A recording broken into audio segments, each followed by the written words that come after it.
Hi, good afternoon, everybody, and welcome to our fourth webinar for this year. Today we're going to talk about the London startup scene and very specifically about the Greenhouse Accelerator programme that we're part of.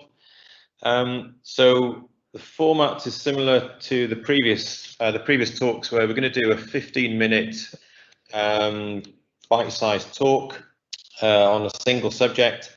And then we're going to go to a panel Q&A. So I'm going to introduce Naveed Chaudhry. So the talk's around business support from academia and industry fueling climate change innovation. So if I just introduce Naveed. Naveed runs the Greenhouse Accelerator and the Climate Launchpad incubator at the Centre for Climate Change Innovation. Naveed manages over 30 companies across the programs from a wide range of sectors.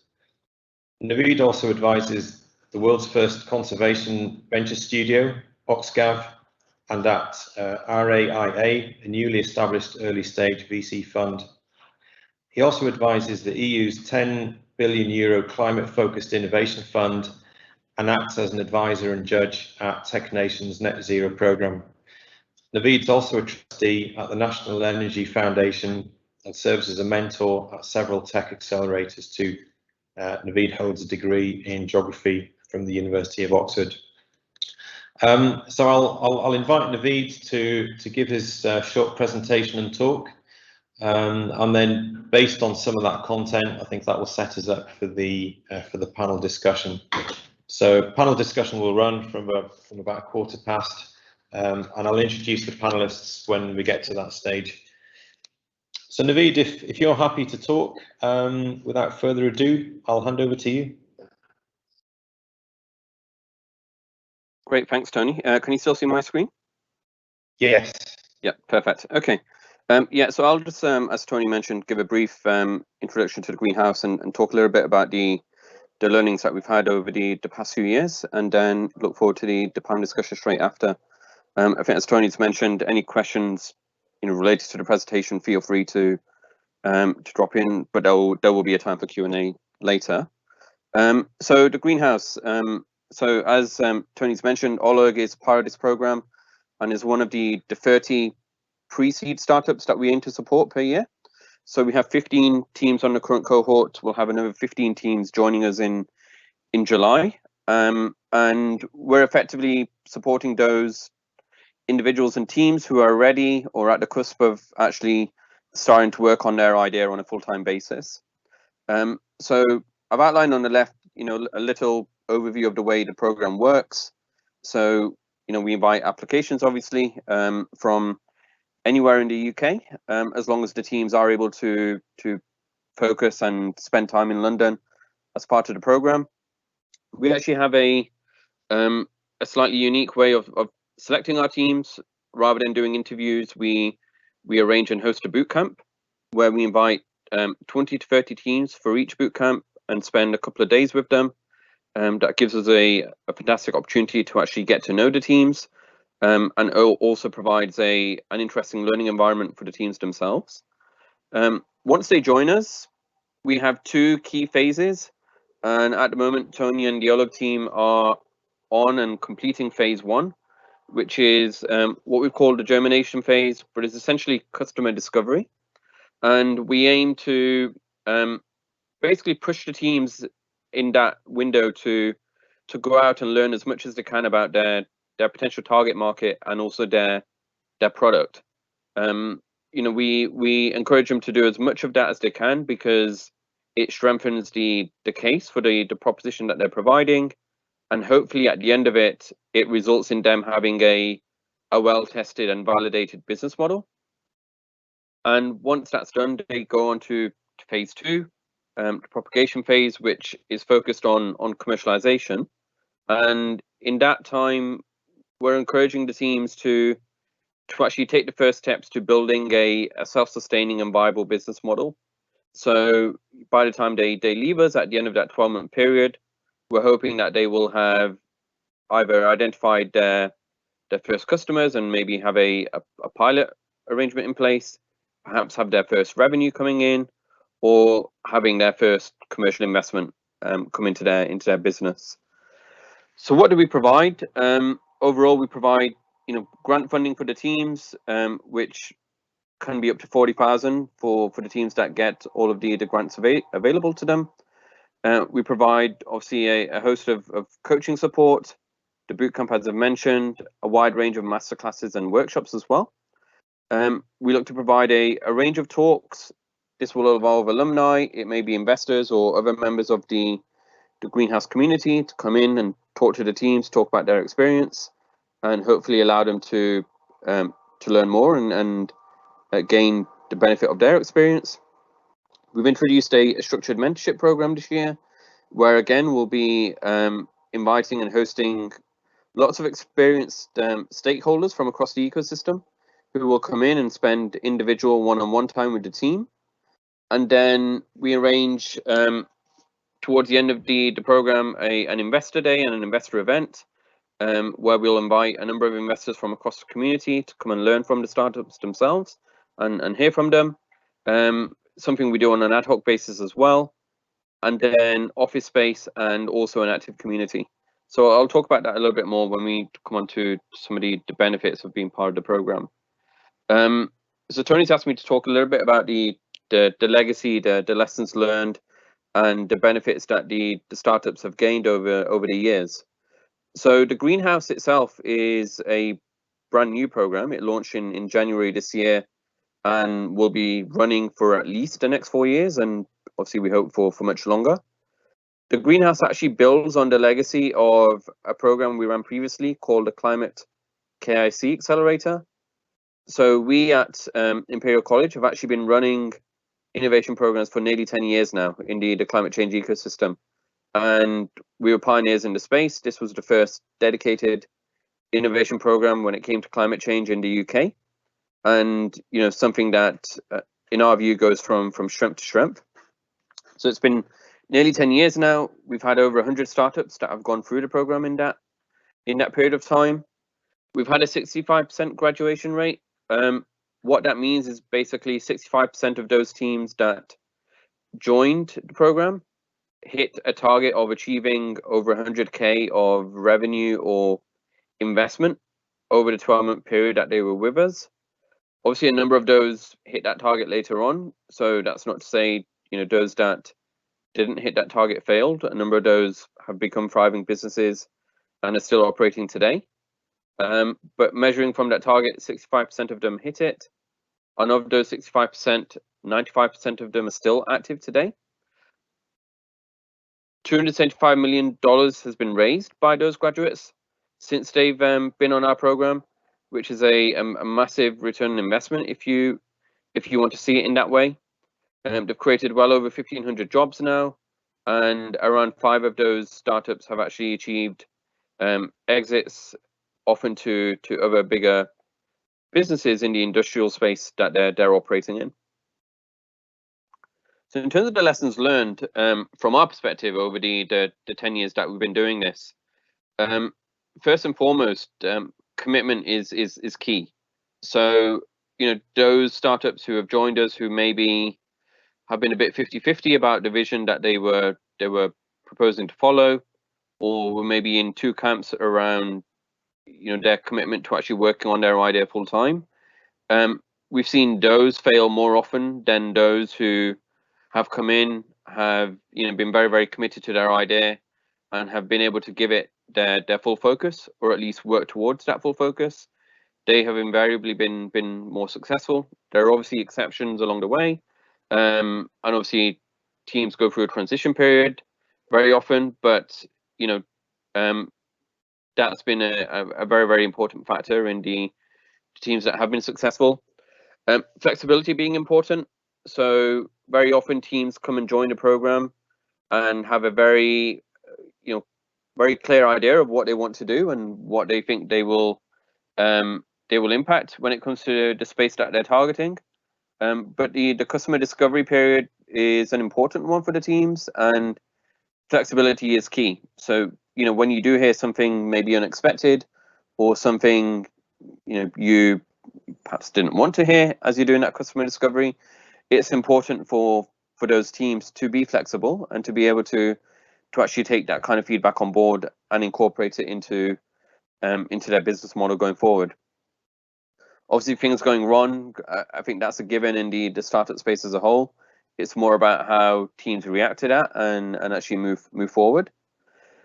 Again, in our successful startups, we've seen that unique IP, or at least unique know-how, has been an important factor in the success of many of the teams. We found that gives them, I would say, increased confidence when it comes to talking to investors, and there's less of that risk from investors as to, okay, if I invest in this team today, there might be another 10 that crop up tomorrow doing exactly the same thing. When you've got something unique to offer, there's a lot less risk for an investor in actually supporting you. And then, supporting teams rather than individuals, I think, is also an important factor. Again, there are exceptions. Even on our current cohort, we have one team, which is a solo founded team. But over time, we've learned that those that have multiple founders often do best. A number of reasons why. I think, the most prominent one is that obviously you can share the load with at least another co-founder. And, I think most obviously also you can bring different skills and benefits to the table. Investors are also cottoning onto that, and many of them will insist on you finding a co-founder if you don't have one already. So the benefits for the startup, I won't spend too long here. I think I outlined a number of them on page 1, but some of them which I maybe dig into a bit more. The community, that aspect is actually really important and has obviously been impacted by COVID over the last 12 to 18 months or so. But being part of a community, being part of a group of entrepreneurs who are all working towards solving, a key problem, but one that all of the startups have in common, is important, and I think makes the startups feel like there's something bigger that they're working towards more than the idea that they have themselves. Credibility is something we don't necessarily shout about, but it's at least subliminally there under the surface for the startups. So when they go out, talk to potential investors, when they go out and talk to potential customers, I think the fact that they're on a program that is supported by Imperial College helps at least get the conversation started. And then that transitional support, for many of the startups, this is their first startup. They often haven't founded a startup of their own before, and this provides a nice environment for them to actually make that transition. They get support, they're part of a community, and this eases them into that full-time role when it comes to their startups, if they're not there already. And the network, something which is maintained, we think, beyond the life of the startups with our program. We will continue to engage with our startups after they formally leave, and hopefully continue to add value. The CCCI is something I wanted to touch upon very briefly. So this is the Centre for Climate Change Innovation. Was announced about 2 months ago, and is a new initiative that is driven by the Grantham Institute at Imperial College and the Royal Institution, and it's effectively going to bring about businesses, entrepreneurs, policymakers, academia, and the public together to focus on climate change innovation, and we hope will provide a focal point for the clean tech climate change innovation ecosystem in London as a whole.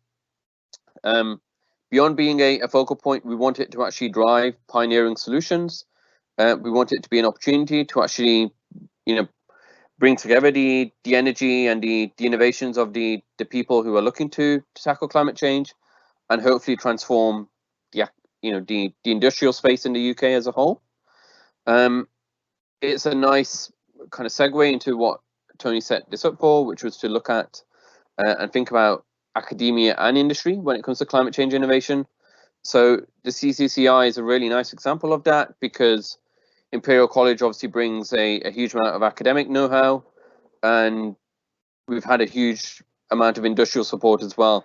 Slaughter and May, HSBC, will be supporting the CCCI. They'll be supporting the greenhouse program itself as well. And then ARUP, the Centre for Net Zero, Pollination Group, the Mayor of London's team. They are some of the industry and policy support that we've got so far. And then, you know, thinking about how they come together, funding is obviously an important part that comes from both academia and industry. Credibility as well comes from both sides and are important for startups to get involved with both, I think. For startups in climate change, I think the research element is important. Being part of our program helps open doors to some of the researchers at Imperial College, and also obviously the major industrial players are constantly doing R&D. Validation is important. Although our program doesn't directly provide technical validation or anything of that nature, you know, we hopefully provide validation in terms of the business model and, you know, the potential that we see in their idea, and also validation from the years of experience we have had in supporting innovation. And then obviously industry partners are important for clean tech or climate change innovation startups, because they can provide that validation in the field itself, you know, where it might be tested in the environment. That goes on to implementation, which again industry will be able to do in terms of bringing those innovations into the field. And then human resources, we think, are also really important. You know, a number of our startups first hires come from either the corporate world, where people have been working in industry itself, or from academia. You know, they'll hire interns from Imperial College or other universities. Often they'll do a very good job and will go on to become full-time hires for the startups themselves. So to very briefly maybe touch upon the future outlook as well. You know, we are obviously here as an innovation program to continue providing support for early stage innovation in the climate change space. There's a huge number of new programs starting up, which is absolutely fantastic. We really welcome that and hope to see a lot more. What will happen is we'll hopefully see a huge groundswell of innovation at the very early stage. And if I was to talk about where we perhaps need more support over time, it would be at the scale-up stage, where, you know, these startups will graduate from our programs. They will get their first investors on board, maybe get their first customers on board. The question is then what happens next? Obviously, they may go on and do really well themselves. But what I would love to see is more support, more structured support at the scale-up stage, where, you know, those startups are helped in their transition from being a very young and small startup to being one that actually goes on to have impact at a much larger scale. So I'll stop there and hand back to Tony. Yeah, thanks, Naveed. Yeah, really interesting what you're saying there about the scale up being, I guess, perhaps quite tricky. Well, thank you very much for that. So I'm going to introduce the panel then. So we asked these guys to come along. They're going through exactly the same process that Simon, Rosie and I have been going through since March 8th. Quite different companies, different backgrounds, different experiences, and invited them along just to get some different perspectives on their journey. So three companies have joined us. So we've got Jack Kennedy, who's the co-founder of Dodo. So Dodo are helping companies to automatically measure, analyze, and reduce their carbon emissions to become carbon neutral by connecting directly to companies' accounting systems. We've also got Harry Grocott, who's the CEO and co-founder at Treeconomy. So Treeconomy is a company that develops remote sensing technology to more accurately calculate woodland and forest carbon stocks and monitor ecosystem change. And we've also got Ivor Tucker, who's the director for Hope Sustainability, and their company is all about aiming to engage pupils at every UK school with climate change issues, so that they can implement positive climate change actions and programs to deliver these carbon zero goals as they go through school and grow up. So welcome. So I'm just seeing if you've got any any questions in from the audience? None yet. So I would encourage those that are called in to post through the Q&A box. I'll maybe begin with one of my own then. So this is a question to the panel. So I think based on what Naveed's talking about, you know, were there any, I guess, any points there that resonated you, and what's been your experience so far since March, April, going through this program? Who wants to go first? Yeah, I can shoot first if you'd like, Tony. So thanks very much for inviting me on and having us on your webinar. So I think one of the big bits that Naveed mentioned was around the kind of validation piece, and it's not necessarily talking about sort of validating us or the process or anything like that, but more broadly and on that sort of one of the other themes that Naveed talked about, which is the ongoing work and support as well. And I'll talk from our perspective at Treeconomy. We're focused on carbon capture, and that often means now that we're dealing within the carbon offset business segment. And this is an area that's riddled with issues and a reputational problem, but is also incredibly important to a sort of net zero transition. It's the net in net zero, which is the carbon removal space, and we need basically. Our view is that we need kind of a commercial element, but we also need that partnership back into academia as well, because it has to be science driven, and it needs to be technology driven as well. And technology for us is on the monitoring side. So a lot of the interest for us with the greenhouse program and what Naveed is setting up is that strategic partnership. And I think it's a very climate change specific issue, which is that mixture of science and then also the commercial deployment of that science and technology as well. So that's one of the reasons we're particularly interested in the program and really happy to be on it.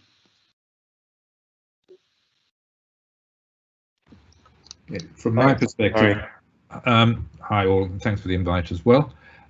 So Hope Sustainability aims at helping to educate children between 8 and 18 about the issues around climate science and the opportunities for them to get engaged both on a local level, but also sort of understanding the global issues and how they're all interconnected. And where we found the greenhouse particularly valuable, I think, is helping us to define and narrow down exactly what our commercial operation, because we're a social enterprise, so we don't have the same standard things that you might have as a commercial organization in terms of who the customers are and trying to raise revenues. We're more around trying to get support, and so helping to understand who our customers are, where the revenue potentially can be generated, and then where the partner definition is. So there's a difference between a partner and a customer as far as we're concerned. And that's a key element for us. There's another key part of the program which has been introduced is around a whole customer rediscovery process, which is a really interesting way of trying to engage with the broader community and understand the customer's perceptions to help you mold the commercial opportunities. So I think those are probably the two key things. Obviously, one of the key elements that we will be looking forward to hopefully in the next month or so is the opportunities to actually connect with everybody, all the other cohorts, because a key part of an accelerator program, I think, is the group interactions and dynamics. And obviously the fact that we have up to now been limited to online video calls rather than face-to-face meetings and events is a constraining factor that everybody's had to cope with. And while video events and video activities can be in many cases more productive because you don't have to worry about travel and things like that, it definitely does not allow you to build up sort of the social connections that you have just by being able to chat and connect with other people in an informal environment. So that hopefully is coming through in the near future, and I think that will be a valuable addition to everybody's operations as well. Yeah, no, I think that sounds really good. I mean, something that Naveed touched on as well. One of the benefits of this kind of program is being part of a community or ecosystem where you've got, you know, not just other companies also trying to grow, but all that support as well. And I think it has been quite tough doing that in an environment where you just can't meet up. So no, I think we're all looking forward to going along to the Royal Institution offices and meeting up.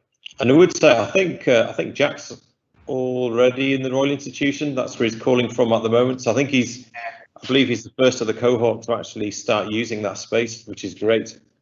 Yeah, I've got a 20-person office here just for one, which is fantastic.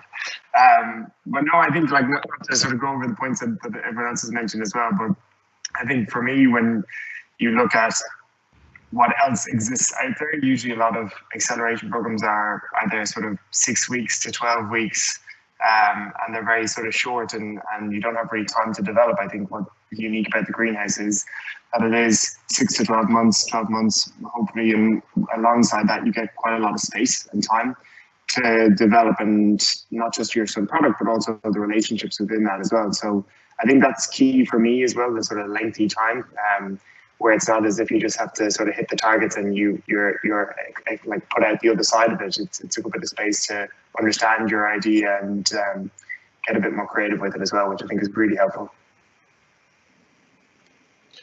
Yeah, I think so.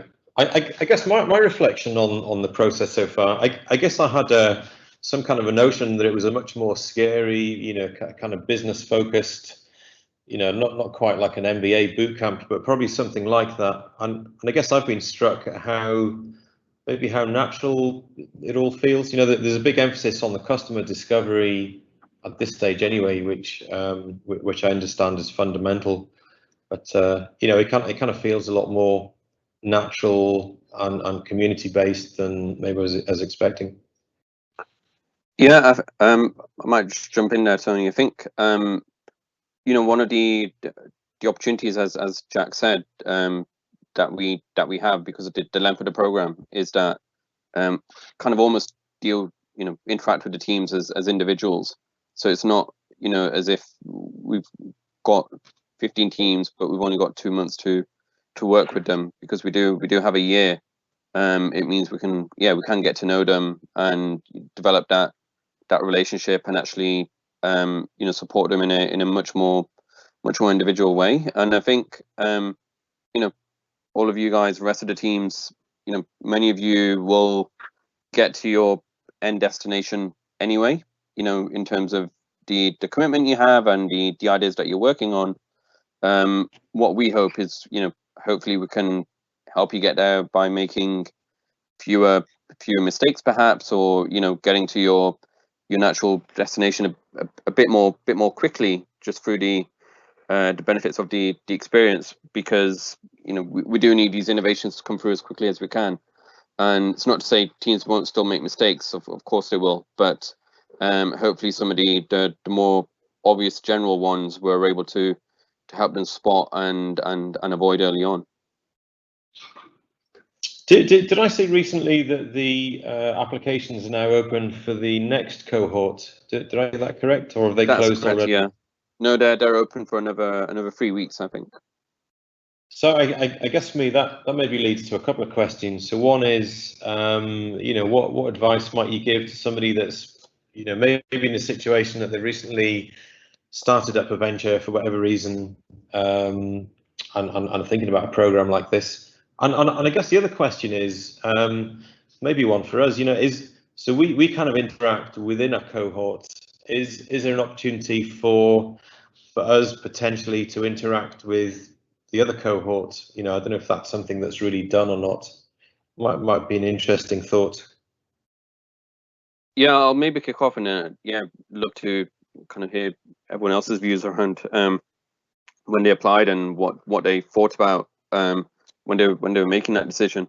But from us, yeah, you know, to prospective applicants, perhaps I would say, you know, really think about how.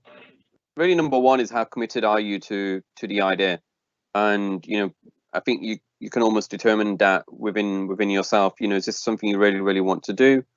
Do you think this has the potential to actually, you know, drive change in the climate change space for the better? And if so, are you ready to commit to it, you know, full time within the next 3 to 6 months? And if the answer to those questions is yes, then you know, you should certainly think about applying.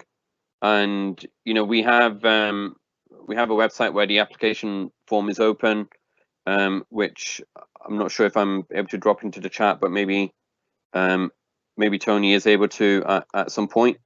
And then for those that are interested, we are holding Q&A sessions at the moment.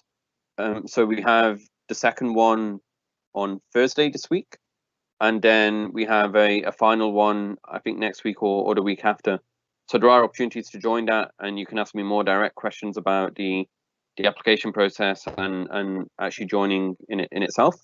And then before I hand back to everyone else, the other point Tony mentioned is absolutely correct. So, you know, as I outlined earlier, the community aspect of it is a really important part of the program, and we do have the benefit of 10 years of companies that have gone through the process. So every summer, or last summer, we started an initiative where previous founders would come back and talk to the new founders that were on the program, and we did that on a weekly basis. I think we had 10 conversations over last summer, and we will look to do the same this year once the new cohort joins us. So there'll absolutely be an opportunity for people to interact and get involved. Thanks for that. No, interesting. Any thoughts on that from the panel? Yeah, I suppose I can jump in. I mean, it's quite interesting. I didn't actually really think too much about the kind of cohort community element of it when we put our application in for Treeconomy. It wasn't sort of front of mind, but I think it is something that actually we are finding quite useful, both from a business perspective, but also myself and Rob, who's my co-founder, quite useful at sort of an individual level as well. Both sort of, I guess, just trying to find a bit of a peer group as well is quite useful, because you know, we're trying to build something quite new, and constantly sort of faced with uncertainty as to, you know, what decisions should be made, or sort of where we should be investing our energy at this stage. And I think having that community to kind of lean on, both sort of directly and indirectly, is actually really powerful. And you also made reference to kind of the next cohort as well. I mean, I would be particularly interested to see who does come through that next cohort, what those businesses do, and then you know, whether that fits into the ecosystem, because I think what we're looking to tackle with climate change is very broad, and a lot of the time it's going to rely on partnerships. So I think there's, you know, it's almost sort of mission fit in terms of you know, we're tackling a problem that's going to rely on these relationships, and the greenhouse program is kind of looking to build up and design those relationships through the program itself. So it makes a lot of sense now to us. Once we're in it, we can actually see the value.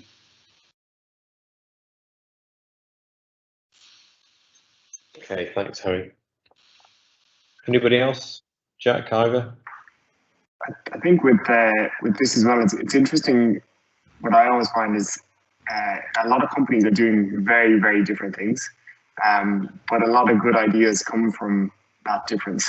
So even though, say, someone might be doing completely different, you know, physical product that they're building, the way they go about that sometimes sparks off another ideas in the way we go about it, which is, we're sort of a purely software-based company. But I really enjoyed that part of it. You know, it wasn't something I thought about either when I submitted. You know, just sort of in like business mode, I guess. Sort of what's the one that fits your business personally the most when you're applying to something like this. But then when you get in, that's something I've really enjoyed as well. Just the variety of the ideas that people are working on is fantastic.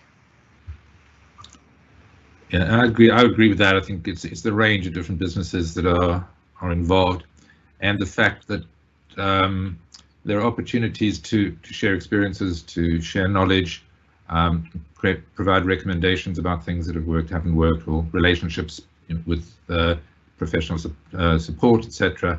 All those things I think are very useful. And for me, the networking element is probably the most important, or one of the most important parts of the program. Okay, thanks for that. There's something that I wanted to explore a little bit around the idea of a London as a hub for kind of climate startups. I kind of get the feeling that there is, I mean, I haven't researched this, but I do get the feeling that there's a big concentration of startup, of climate-related,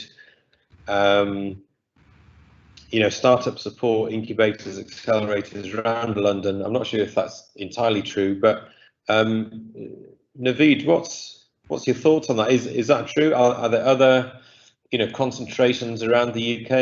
I guess the stuff up in Cambridge as well, maybe. And where do you see that? Where do you see London going in the future as a hub, and what's driving that?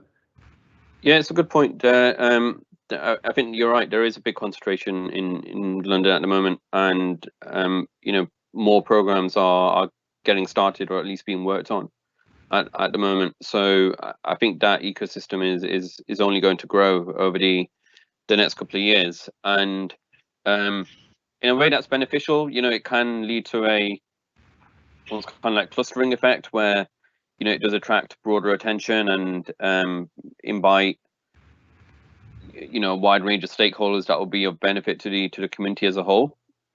There are other pockets, as you mentioned. Cambridge are doing a lot in terms of some of the spin out activity that comes from there.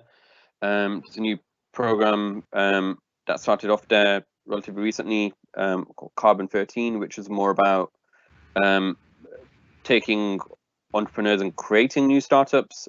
So tackling the issue at in a slightly different way to the way we do. Birmingham will be kicking off a new accelerator soon.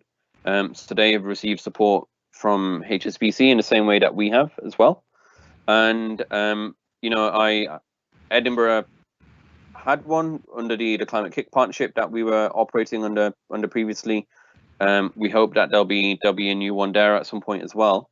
So I think we'll see pockets of activity outside of London.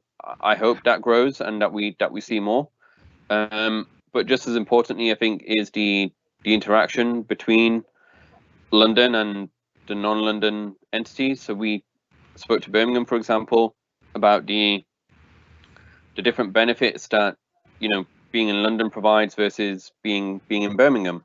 So for us, at some point we would love for some of our startups to go there and take advantage of some of the large space that they have available for prototyping, for developing machinery and equipment, because there is more industrial space available closer to the city centre than there is in London, and at a much lower cost. Birmingham referenced the fact that it would be great for their startups to actually be able to present to investors in London rather than in Birmingham, because London has that huge concentration of investors of all types. So I think there are pros and cons to different parts of the country, but we hope to see growth in all areas. Yeah. No, it's quite interesting. I guess London being London, there's just lots of businesses and lots of companies are headquartered here. There's lots of finance. Do you think there's anything in addition to that kind of attracts the I guess particularly the climate change startup scene?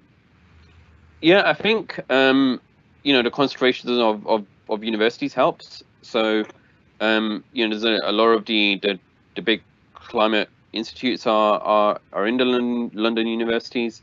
That's really important. I think the recruiting process is interesting as well. So there's a lot of international talent which, when they think about coming to the UK, they think about London, at least in the first instance, and being in London helps from that perspective. But there's already a massive workforce in the city which startups benefit from when they're over here.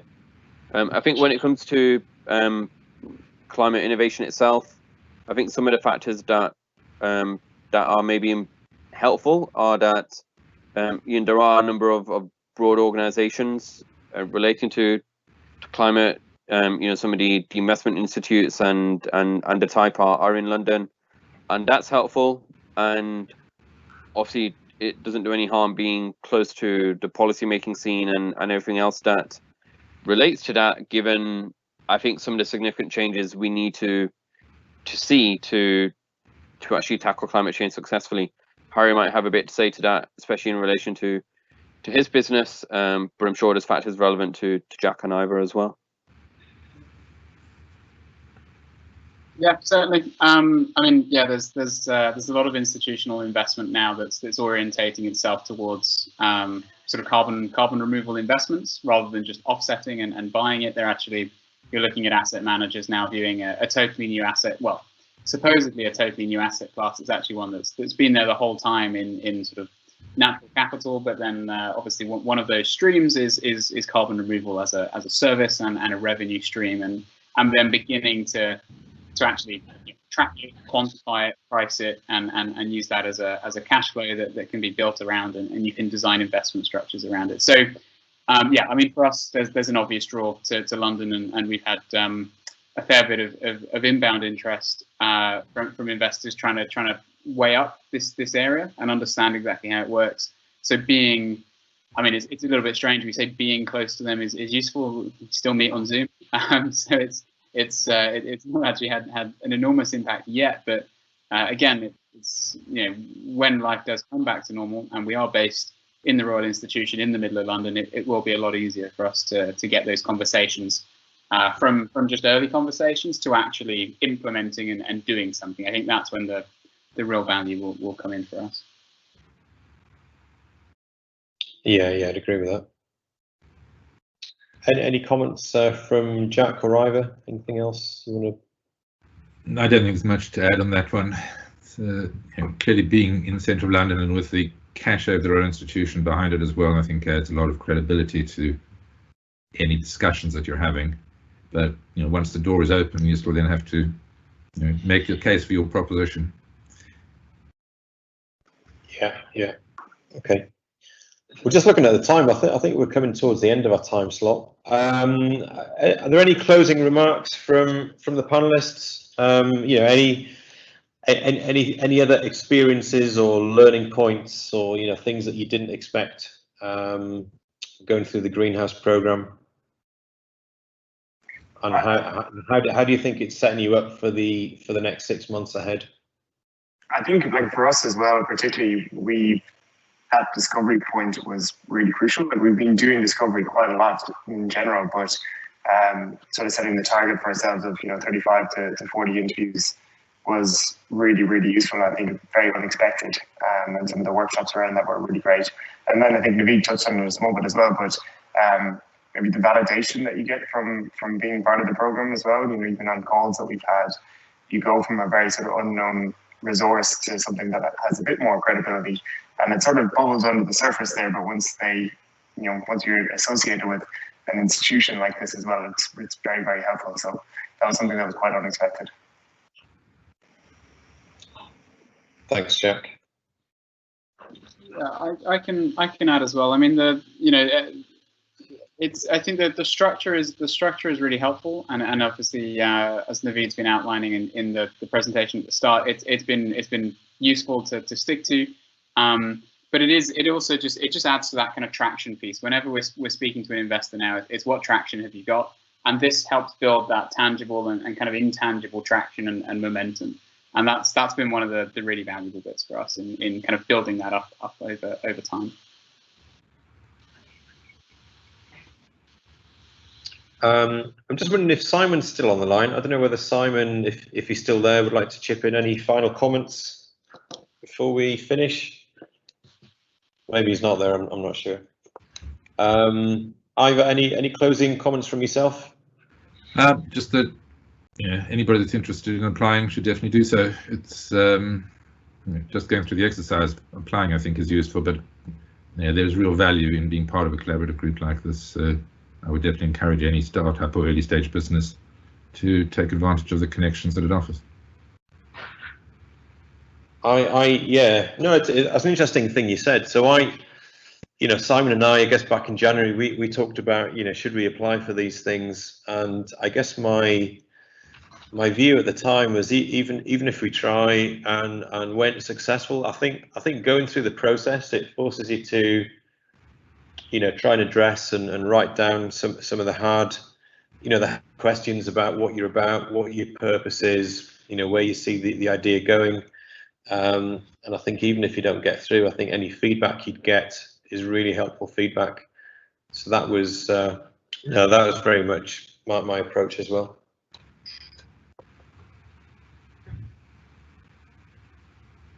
Yeah, I mean, final point from me is just to say, I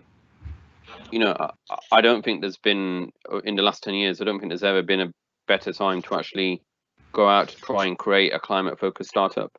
COVID notwithstanding, once we get past that, then, we're in an environment where the challenge and the issues are being increasingly acknowledged and recognized. So the need for the solutions is also therefore being recognized and acknowledged.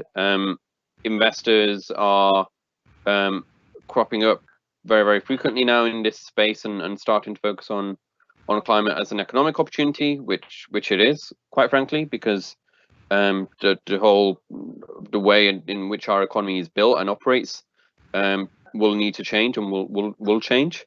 And then I think the support networks are growing to reflect that. So our program is one, but there are many others that are growing. I've referenced a couple early on in the call, but there are many other opportunities out there now as well. So I would highly encourage anyone who's got a passion about the area and has an idea which they would like to pursue to give it a go. I must apologise that there was a question posted in the Q&A which I'd missed. I've just read it, so let me read this out. So with multitudes of organisations and action formulating in light of the climate crisis, how do you think it's best for all these individuals to unite and collaborate both in a community and global level when thinking about working towards the ultimate goal of reaching carbon zero? I guess that's the $1 million question. Yeah, that's a really good question. I'll have a go. We're very conscious when we see these other programs that we don't see them as competitors. So we welcome and support any new programs that are starting up, that are thinking of starting up, and we would love to engage with them and work together. We're in a relatively unique position in that we have no economic interest in the startups that we support. So we provide them with grants, we provide them with operational support, but we take nothing from the companies in return. And so all of our work is hopefully directed, or at least intended to be directed to the benefit of the startups themselves. So if there are other programs that are cropping up, commercial or non-commercial, as long as they can help the startups, we're keen to engage with them and work with them. What happens when there's multitudes of commercially focused programs? How might they still facilitate and work together for the benefit of the ecosystem as a whole? I think they still can. I think the problem is so big that no one program is going to solve it on their own. And Tony made a good point earlier about and I think Ivor may have said it, one of the other panelists did as well, around even going through the application process is often a very useful exercise in forcing you to think about the structure of your entity and the nature of what you're intending to do. Problem in the past has been, we turn down applicants, but then we've got nowhere to direct them to. If there are other programs out there, then it's fantastic. We can maybe send them to a program that is more suited to them in terms of their idea or their stage of development. And I think, especially when there's areas of expertise within different organizations, hopefully it will lead to some of these programs working together more cooperatively. But in any case, I think having more of them at this stage is better, because we simply don't have enough right now.